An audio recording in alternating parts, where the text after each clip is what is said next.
Ladies and gentlemen, there's a story I want to share with you tonight. It's not from a history book, not from the headlines, but from the hearts of those who have ever felt the weight of the world pressing down on their shoulders. It's the story of a boy, not a king, not a prophet, not a warrior, just a boy, young, ordinary, unnoticed by the crowds. But this boy, he carried the sky, not the sky of stars and galaxies. No, I'm talking about the sky of burdens. The sky of broken homes, the sky of disappointment, the sky of pressure to be strong when everything inside is falling apart, the sky of growing up too fast, you know that sky. Some of you walked in here tonight with it wrapped around your back. This boy, he carried it not because he was strong, but because he had no choice, and some of you know what that's like.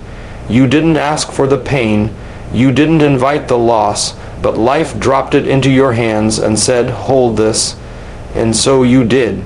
But let me tell you something tonight. The boy didn't break because he carried the sky. He grew because he learned he wasn't carrying it alone. You see, in the scriptures, the Bible tells us in Isaiah 41:10, "Fear not, for I am with you. Be not dismayed, for I am your God. I will strengthen you, I will help you, I will uphold you with my righteous right hand." That boy, he discovered that the sky was never his to carry. It belonged to the one who created it, and when he fell to his knees, when he cried out in the dark, he met a Savior who didn't take away the sky, but gave him the strength to walk under it with peace. Friends, I don't know your sky, I don't know the weight you carry, but I do know this: there is a God who sees, a God who hears, a God who knows what it is to carry burdens. For on a hill called Calvary, the Son of God carried more than the sky. He carried the sins of the world. Yours, mine, and when he rose again, he didn't just break the power of death.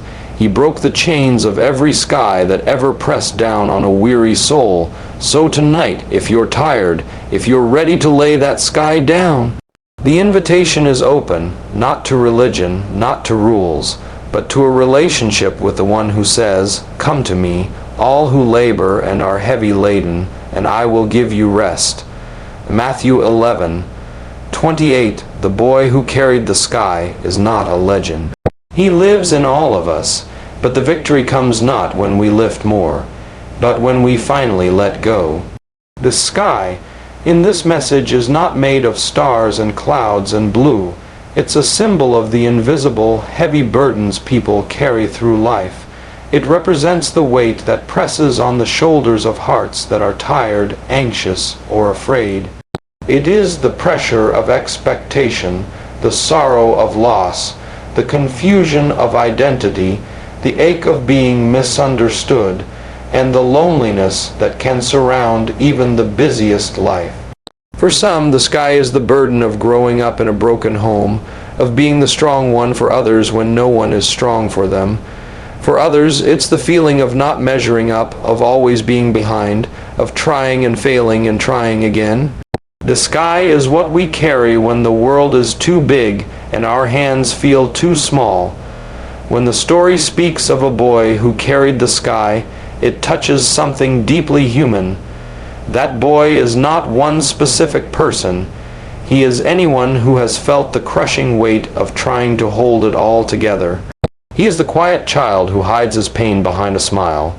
He is the teenager who feels the pressure to succeed but fears that failure is just around the corner. He is the adult who wakes up every morning wondering how to face another day of disappointment or exhaustion. He is the widow, the father, the student, the stranger. He is all of us at some point in our lives. This kind of sky is not always visible. You can't see it like you can see a storm cloud or a sunrise. But it is just as real, just as overwhelming. It's the silent burden people carry when they say they're fine, but they're not. It's the pain that doesn't have words, the fear that doesn't have a name, the weariness that sleep can't fix. And yet, we go on carrying it because the world teaches us to be strong, to push through, to act like everything's okay. Sometimes we carry the sky because we don't know we have another choice. We think that if we don't hold it up, everything around us will fall. But what makes the symbol so powerful is that it speaks to a universal longing, the longing for rest, the longing to lay the weight down and breathe, to be known without pretending, to be loved without performing, to be safe without having to fight. The sky is not just the burden, it is the longing to be free from it, and in that tension the story of the boy becomes a mirror. It shows us our struggle, and it invites us to admit what we often hide, that we are tired, that we need help, that we weren't meant to carry it all alone. What we often miss is that the strength to carry the sky doesn't come from within, not really that kind of strength. Enduring, sustaining, peace-giving strength comes from outside of us. It comes from the God who shaped the real sky, who measures the oceans in the hollow of his hand, and who sees every heart bowed beneath invisible weights. This God is not watching from far above, unmoved by our struggle. He is near, and he offers not just help, but healing, not just survival, but rest. The sky may still stretch wide above us, but we don't have to hold it up. We can give it to the one who already holds the world together. Ordinary people carry extraordinary burdens every single day, often in silence. They don't wear uniforms or badges of courage. They don't make headlines or stand on stages. They are the people you pass on the street, the ones who smile in the grocery store line, the ones who say, "I'm fine," even when the weight they're carrying is almost too much to bear. They are mothers who stretch themselves thin to raise children while silently grieving the life they gave up. They are fathers who worry about providing for their families while never letting it show. They are teenagers facing impossible choices, carrying expectations far beyond their years. They are the quiet ones, the gentle ones, the ones no one notices until their strength breaks through in quiet acts of bravery. The burdens people carry aren't always visible. Some carry the weight of grief, walking through life with hearts cracked open by loss, pretending to function while holding the shattered pieces together with trembling hand. Some carry anxiety like a whisper that never stops, a constant hum that clouds every decision, every interaction. Others carry the burden of trauma, memories that return without warning, pain that never asked for permission to stay. Still others carry guilt, real or imagined, like a chain around their soul, convincing them they are unworthy of love, of peace, of forgiveness.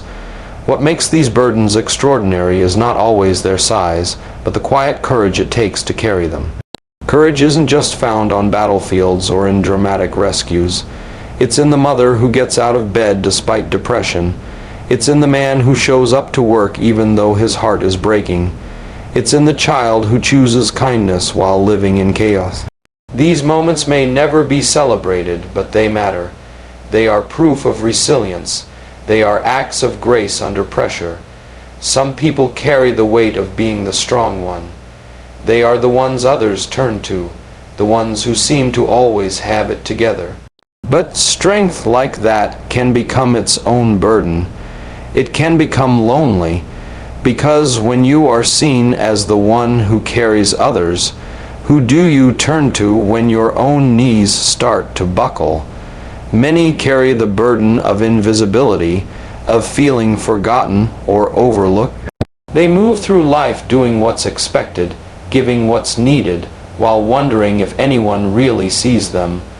Then there are those who carry the burden of identity, those who are wrestling with who they are, who they're becoming, or who they once were. The pressure to live up to an image, to meet someone else's standard, to find meaning in a noisy, fast-moving world.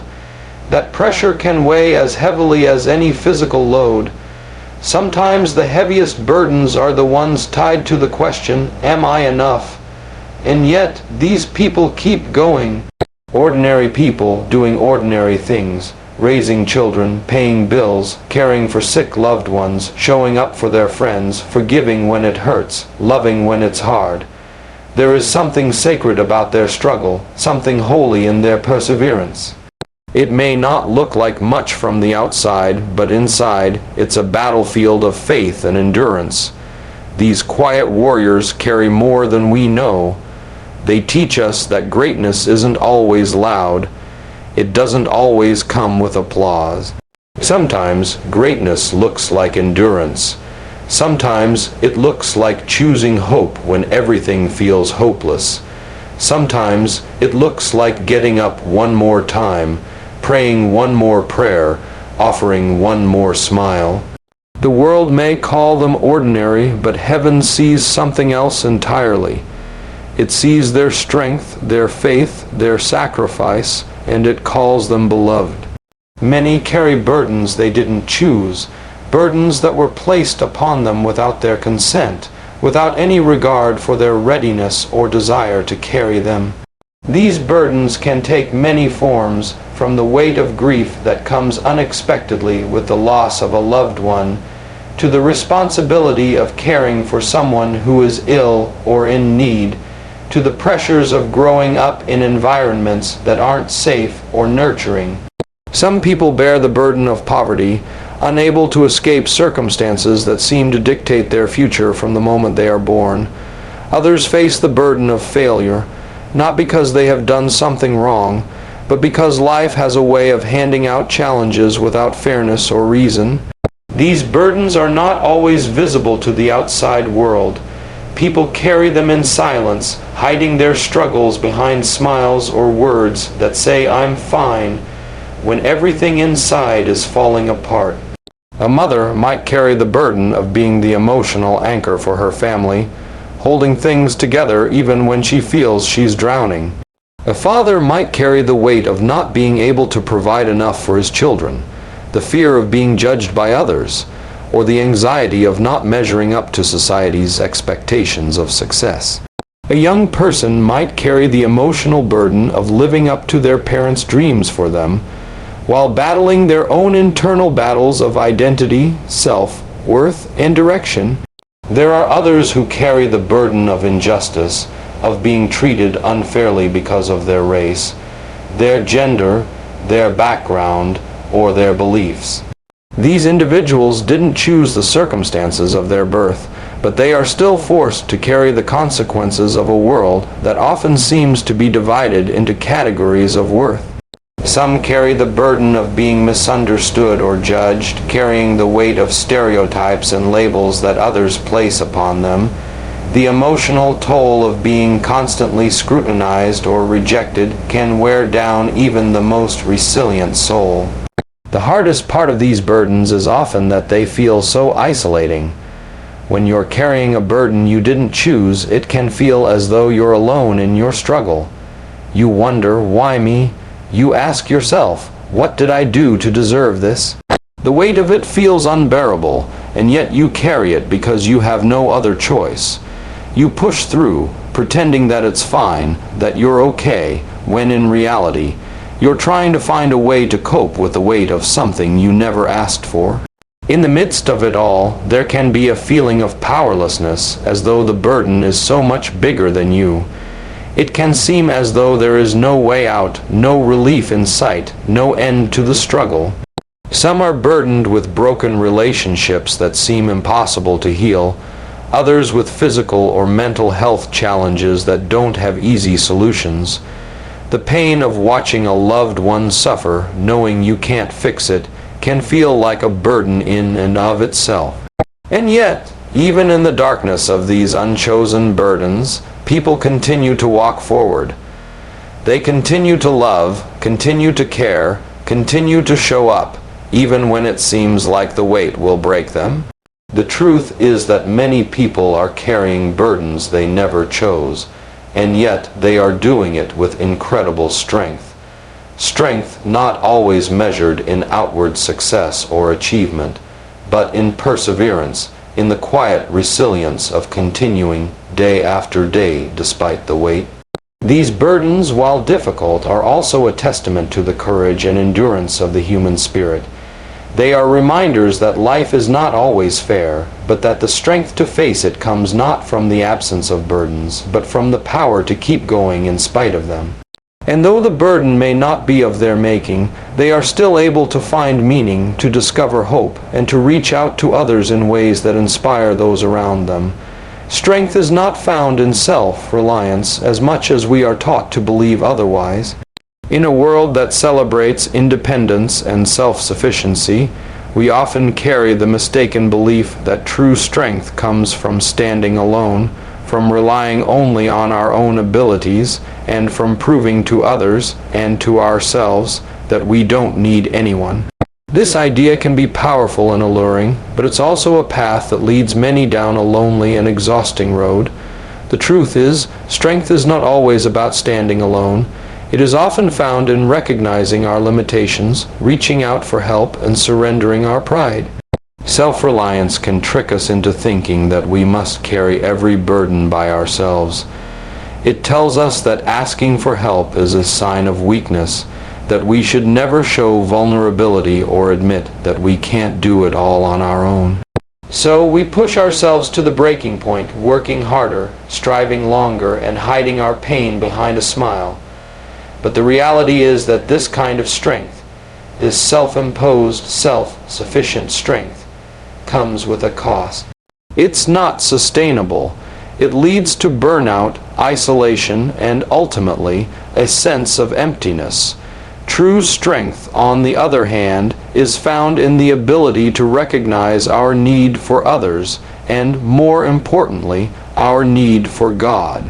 It's in the willingness to say, "I can't do this alone." It's in the humility to admit that we are weak, and in that weakness to invite help and grace into our lives. In the Bible, we are reminded time and again that strength comes not from our own willpower, but from trusting in God. In 2 Corinthians 12:9, the Apostle Paul writes, "But he said to me, My grace is sufficient for you, for my power is made perfect in weakness.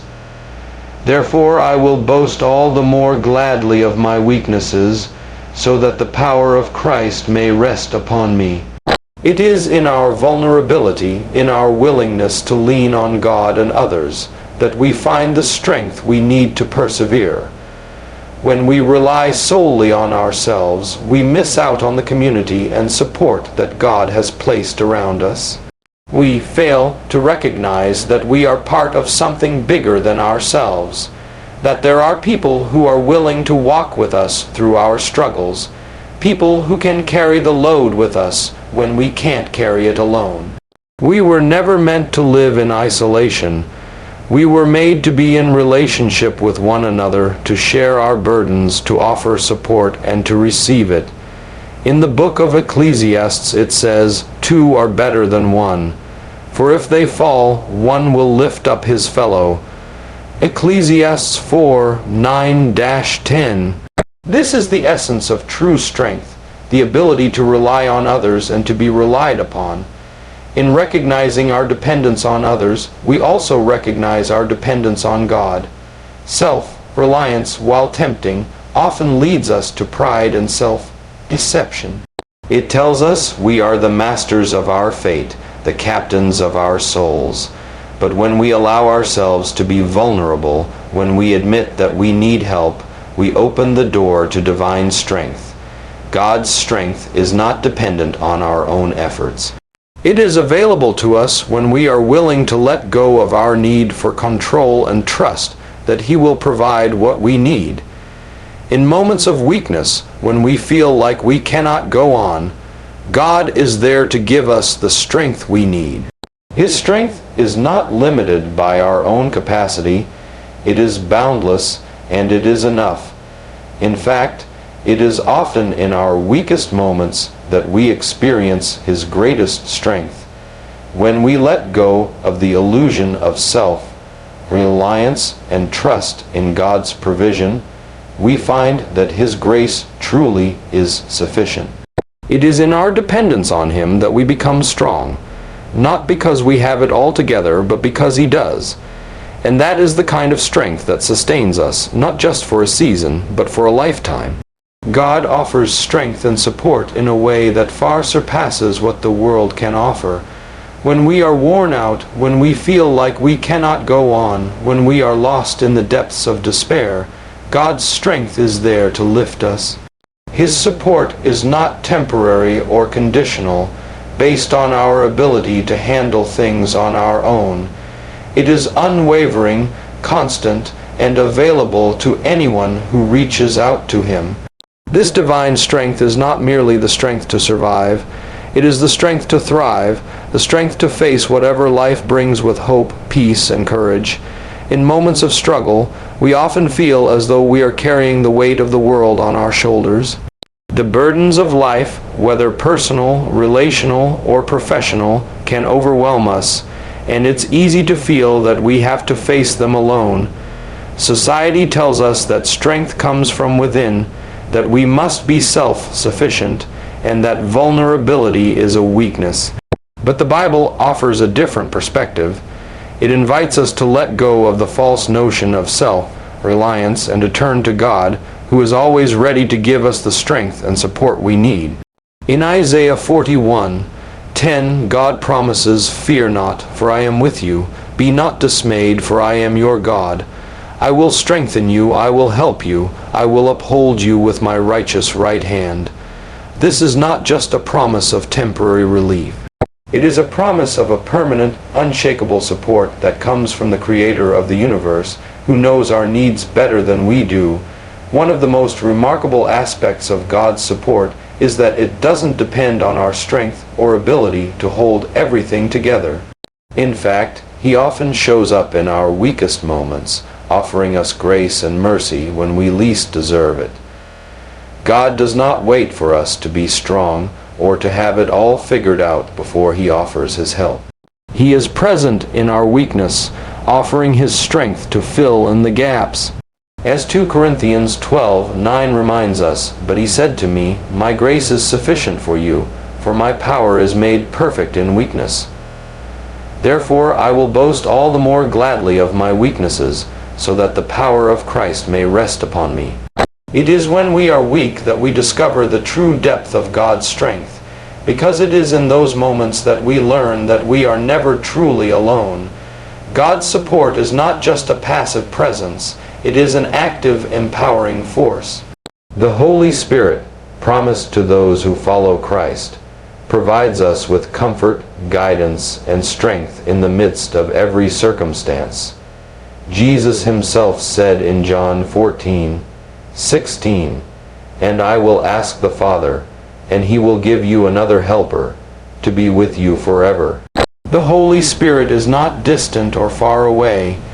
He is near, dwelling in the hearts of believers, offering them the peace that surpasses all understanding. Through the Spirit, God equips us with the wisdom, patience, and endurance needed to face the challenges of life. The support God offers is also deeply relational. Unlike human support, which can sometimes feel distant or conditional, God's support is based on His unconditional love for us. He is not like the world, where relationships can be strained by misunderstanding, neglect, or conflict. God is always present, always faithful, and always willing to listen. He invites us to cast our cares upon Him, to share our burdens, and to come to Him with our fears, our frustrations, and our doubts. In Matthew 11:28-30, Jesus extends a comforting invitation. "Come to me, all who labor and are heavy laden, and I will give you rest. Take my yoke upon you and learn from me, for I am gentle and lowly in heart, and you will find rest for your souls." In this passage, we see not just the offer of strength and support, but the promise of rest, peace, and relief from the weariness that life so often brings. God's strength is also transformative.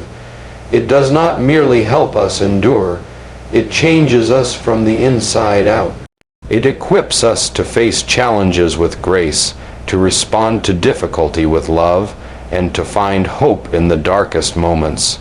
When we rely on God for strength, we are not only able to endure the trials we face, but we are able to rise above them, seeing them through the lens of His eternal purposes. His support does not just carry us through, it shapes us into the people He created us to be. God offers strength and support that is more than just a fleeting moment of comfort. It is a constant, life-giving presence that empowers us to live with purpose, to face our trials with courage, and to walk in faith. It is the kind of strength that transforms our weaknesses into testimonies of His grace and power, enabling us to become vessels of hope to others who are struggling. Jesus understands and carries our greatest burdens in a way that no one else can. He is not a distant, impersonal figure, but one who has walked among us, experienced the depths of human suffering, and borne the weight of our pain. When we face trials and tribulations, it's easy to feel alone, as though no one truly understands the struggles we go through. But the truth is, Jesus, in His infinite love and compassion, understands every burden we carry, every fear, every sorrow, every heartbreak. And more than just understanding, He offers to carry those burdens for us, providing a hope and peace that surpasses anything the world can offer. One of the most powerful truths of the Christian faith is that Jesus, though fully divine, was also fully human. This means that He experienced the same emotions, struggles, and pains that we do. In Hebrews 4:15 it says, "For we do not have a high priest who is unable to sympathize with our weaknesses, but one who in every respect has been tempted as we are, yet without sin." Jesus knows firsthand what it is like to experience physical pain, emotional agony, and spiritual distress. He walked this earth and felt the weight of the world on His shoulders, literally and figuratively. He was rejected, betrayed, mocked, and ultimately crucified. His suffering on the cross was not just for the sake of salvation. It was a profound demonstration of His deep empathy for us. He knew that the greatest burden anyone could carry was the weight of sin, and He took that burden upon Himself. In the Garden of Gethsemane, just before His arrest and crucifixion, Jesus felt the crushing weight of what was to come. He prayed to God, "My soul is very sorrowful, even to death. Remain here and watch with me." Matthew 26:38. In this moment, Jesus expressed the depth of His anguish, revealing that He did not escape the pain of the human experience. He understood what it was like to feel overwhelmed by the trials of life, to face a future that seemed uncertain and terrifying. Jesus felt the burden of not just His own suffering, but also the sins of the world. Yet He chose to bear it willingly, knowing that His sacrifice would bring healing and hope to all who would believe in Him. When Jesus calls us to come to Him with our burdens, He isn't asking us to carry them alone. In Matthew 11:28-30, He says, "Come to me, all who labor and are heavy laden, and I will give you rest. Take my yoke upon you and learn from me, for I am gentle and lowly in heart, and you will find rest for your souls. For my yoke is easy and my burden is light." This is not a call to try harder or to pull ourselves up by our bootstraps. It is an invitation to lay our burdens at His feet, to release the weight we carry, and to trust that He will take it upon Himself. Jesus, who knows the weight of our struggles better than anyone else, promises to make the load lighter, to give us rest when we are weary, and to provide comfort in our time of need. Jesus not only understands our burdens, but actively chooses to carry them with us. When we are overwhelmed by grief, by loss, by uncertainty, He is there walking beside us. When we feel like we can't take another step, He offers His strength. He does not just sympathize from a distance. He comes alongside us in our pain and offers His presence, His peace, and His power to endure. In the book of 1 Peter 5:7, we are encouraged to cast all your anxieties on Him because He cares for you. Jesus cares for us deeply and personally. He invites us to cast our anxieties, our worries, and our fears on Him, because He understands what it is like to feel the weight of the world pressing in. Moreover, Jesus' understanding is not just about empathy, it is about a willingness to take action. He is not indifferent to our struggles. He did not just observe our pain from afar. He entered into it, experienced it, and took the ultimate step of carrying it to the cross. On that cross, He bore the weight of sin, death, and separation from God, so that we would no longer have to bear the ultimate burden of eternal separation. In doing so, He proved that He is not just a Savior who understands, but one who offers redemption, restoration, and peace. Through His death and resurrection, He has made a way for us to experience freedom from the greatest burden of all, sin, and to live in the hope of His eternal presence. Jesus understands and carries our greatest burdens because He is the only one who truly knows what it is like to carry the weight of human suffering. He has experienced it all, and in His love, He invites us to bring our burdens to Him, trusting that He will provide the strength, comfort, and peace we need to endure.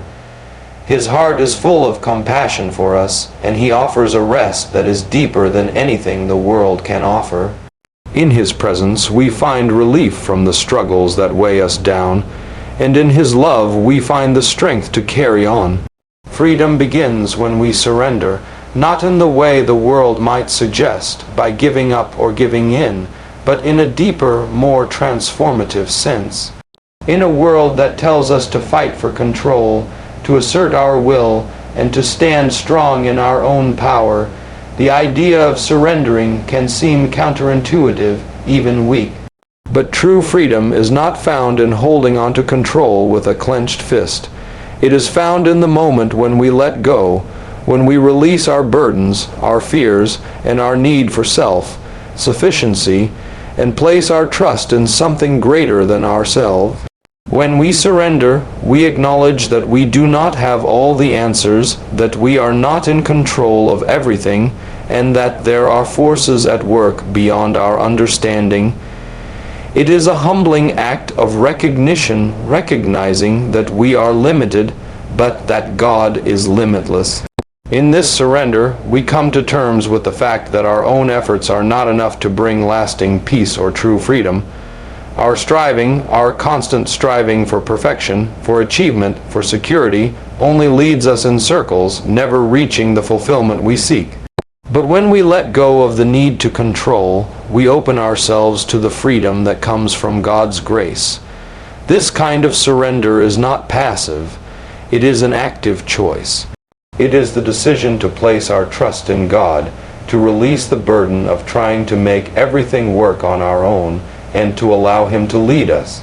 Jesus calls us to this kind of surrender in Matthew 11:28-30, where He says, "Come to me, all who labor and are heavy laden, and I will give you rest. Take my yoke upon you and learn from me, for I am gentle and lowly in heart, and you will find rest for your souls.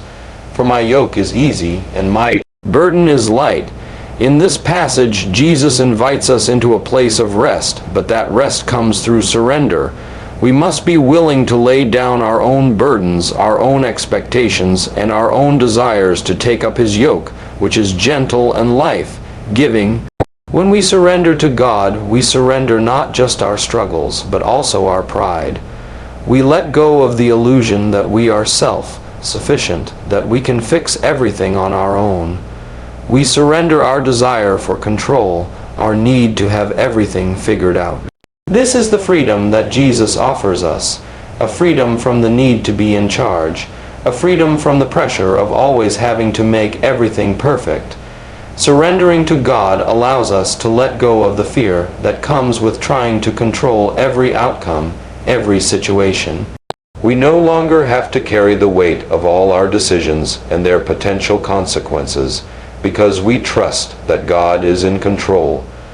True freedom comes when we stop trying to prove ourselves, stop trying to achieve success on our own terms, and stop seeking approval from others.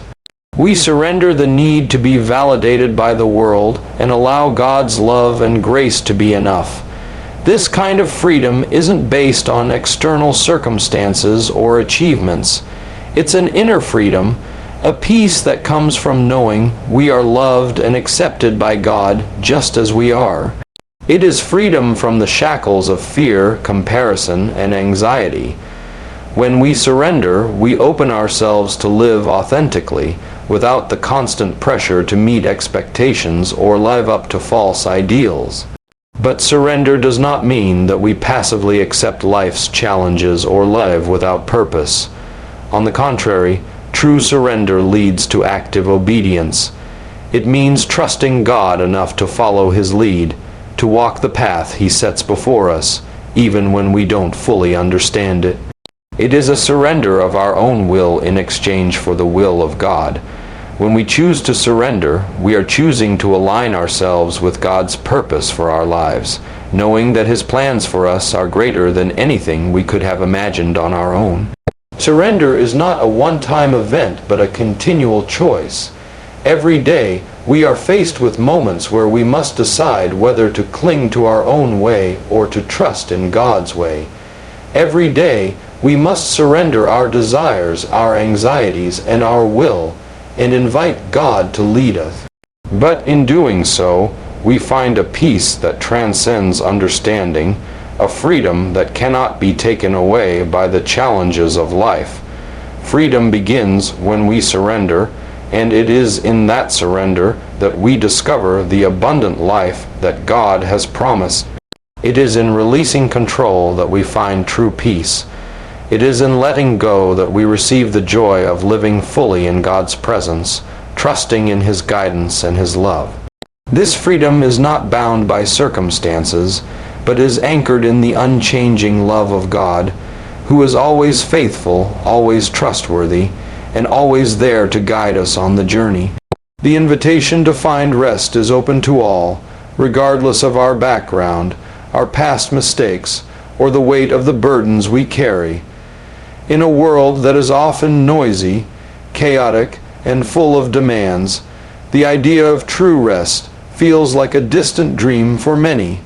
We are constantly bombarded by expectations from society, from our families, from ourselves, and it seems as though there is no escape from the relentless pursuit of more success, more achievements, more approval. In the midst of this, the invitation to find rest, true rest, is one of the most profound gifts we can receive, and it is extended to every person who seeks it. Jesus made this invitation clear in His words in Matthew 11:28-30, where He says, "Come to me, all who labor and are heavy laden, and I will give you rest. Take my yoke upon you and learn from me, for I am gentle and lowly in heart, and you will find rest for your souls. For my yoke is easy and my burden is light." This invitation is not exclusive or conditional. It is open to all. Jesus does not place limits on who can come to Him. It doesn't matter who we are, where we come from, or what we have done.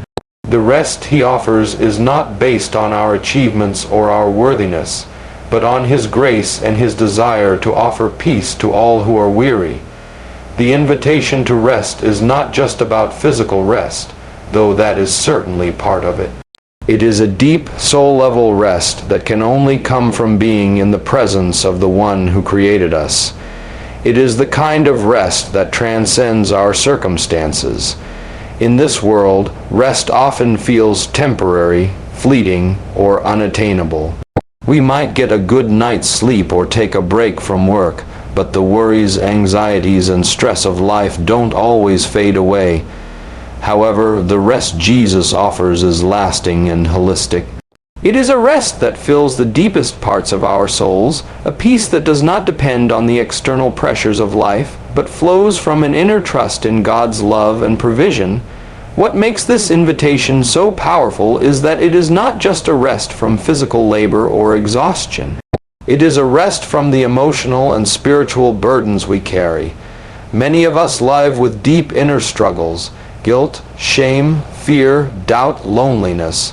and these can weigh us down in ways that nothing else can. The invitation to find rest is an invitation to release these burdens and to lay them at the feet of Jesus. In doing so, we are freed from the need to carry them on our own. We are invited to surrender our fears, our anxieties, and our past mistakes to God, knowing that He is capable of handling what we cannot.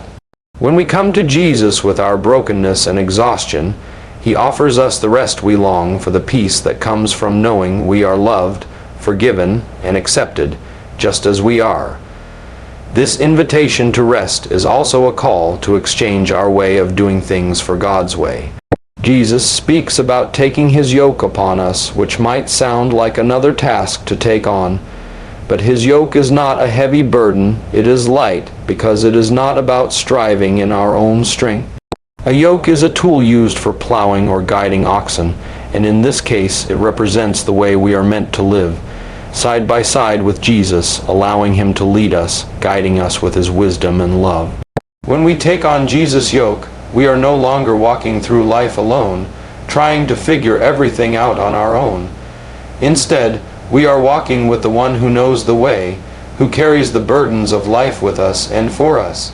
The invitation is to allow Jesus to guide us with His gentleness, to trust in His leadership, and to rest in the knowledge that He will never leave us or forsake us. Jesus offers this rest freely, without requiring us to earn it or prove ourselves. This is what makes the invitation so beautiful. It is not based on what we can do, but on what He has already done for us. He has already carried the weight of our sin and our suffering on the cross, and through His resurrection, He has made a way for us to experience peace with God and rest for our souls. All we need to do is come to Him just as we are, with all our burdens and struggles, and accept the rest He offers. The invitation to find rest is not a one-time offer, but an ongoing invitation. We may find ourselves tired, weary, and burdened at different times in our lives, and each time Jesus is there, extending the same invitation. His rest is always available whenever we need it, and He never grows tired of welcoming us into His presence.